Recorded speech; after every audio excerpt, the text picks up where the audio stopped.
What's up guys, I'm Daniel de Groot. I'm a European and Brazilian no-gi champion. In this series we'll work on the guard retention.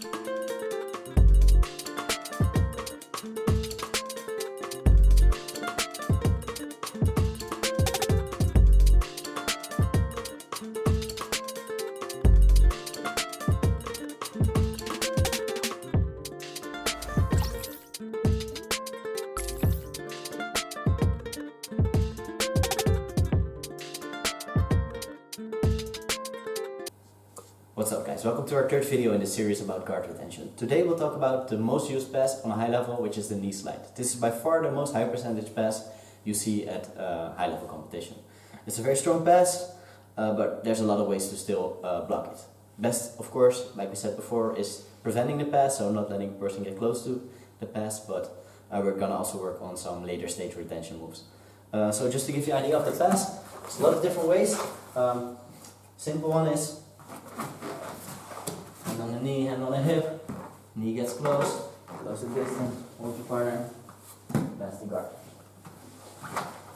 So one thing that makes this pass very easy is when my partner has his knees far away from his body. So here, there's nothing really blocking me from getting the pass, I can just go in, pass the guard.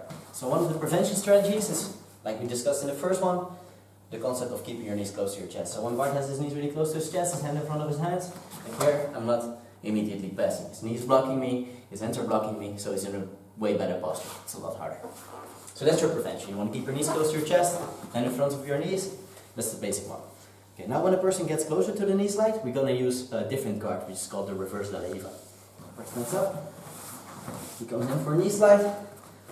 I'm going to block him with my arm and my knee, and now I want to build a frame, get my foot in place, and that's the position. Okay, let's look at it from the other angle. I'll show you guys why it's called the reverse RDLR. So Bart comes in, here I catch his knee. I don't want his knee on the ground. When his knee gets on the ground, that's where he passes my guard. So I'm going to catch that knee using both my thigh and my bicep. My bicep goes under my leg. It's really hard to get his knee on the ground. My foot is hooked around his thigh.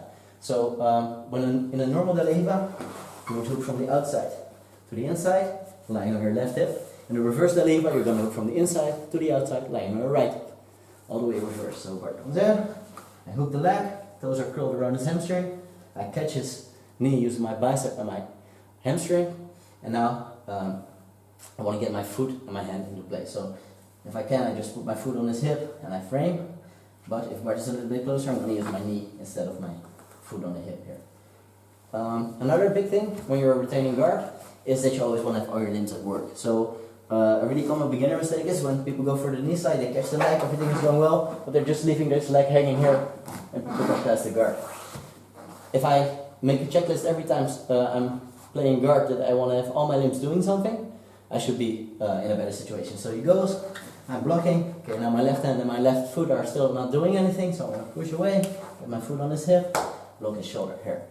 From here, like we said before, we want to create more distance. So one of the things we can do is push him away, switch our hands, and start playing a guard that's at a bigger distance. This also depends a lot on personal preference. For me personally, I really like reverse RDLR, so I'll start setting up attacks from there.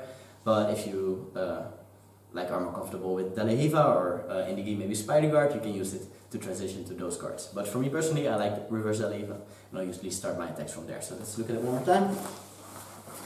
Bart comes in for the knee slide, I block, make a frame, get my foot, or when he's a little bit closer, I get my knee to block him, and this hand goes on the far shoulder, here. I use this hand on the far shoulder to avoid him grabbing my head, because if I don't do anything, he's going to be able to crush my head, which we'll discuss a little bit more in the next video. Here, I'm going to block his shoulder, and here I'm relatively safe. My hand can actually also cup his leg if I need to, so I'm going to hold his ankle here as extra security. But it's not absolutely necessary. As long as you keep his knee off the ground, you should be fine.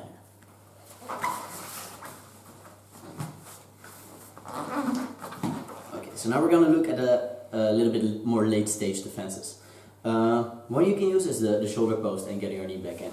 So Bart goes for a knee slide, he gets past my knee, here I'm in big trouble. He's past my reverse RDLR hook, I don't have the foot to hold him, he's past my knee shield or my foot on the hip, I only have my hands left here. So from here I want to put my hand on his cross shoulder, so my left hand is going to go on his left shoulder, and when he tries to pass, I'm going to extend myself away, try to get my knee back in, And look, I extend my body here. From there I'm going to re-pull my knee to my chest. Important concept we discussed earlier, and then I return my guard. Let's look at it again.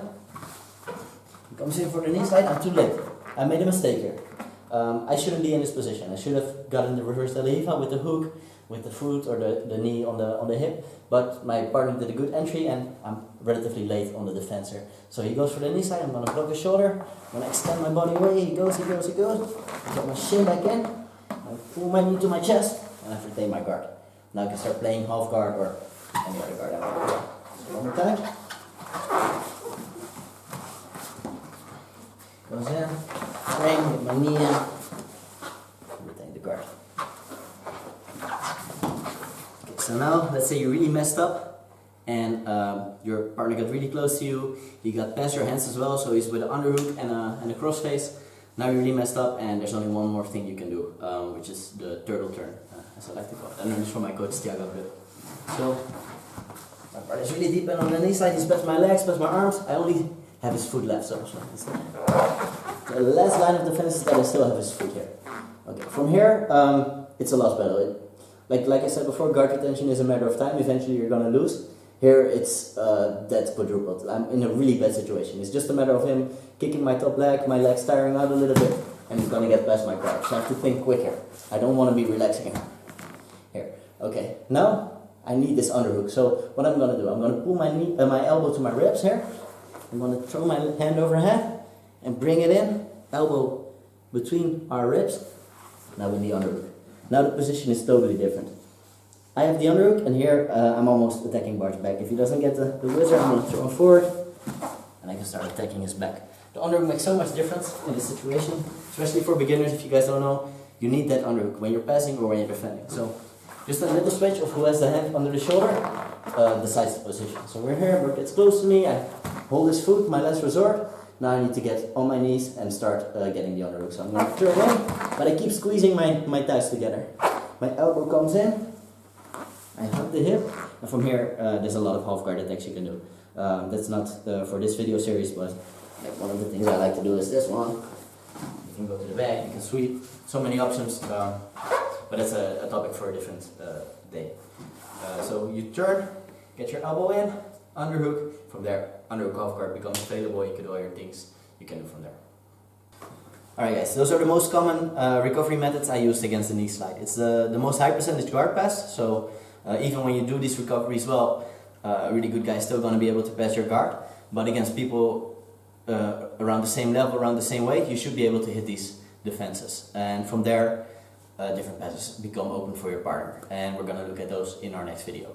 So if you like this video, make sure to leave a like, leave a comment, and subscribe to the channel. Hit the notification bell so you can know exactly when our next video comes out, where we're going to look at some of the follow-up movements people do when you block their knee slide. Thanks for watching, see you guys next time.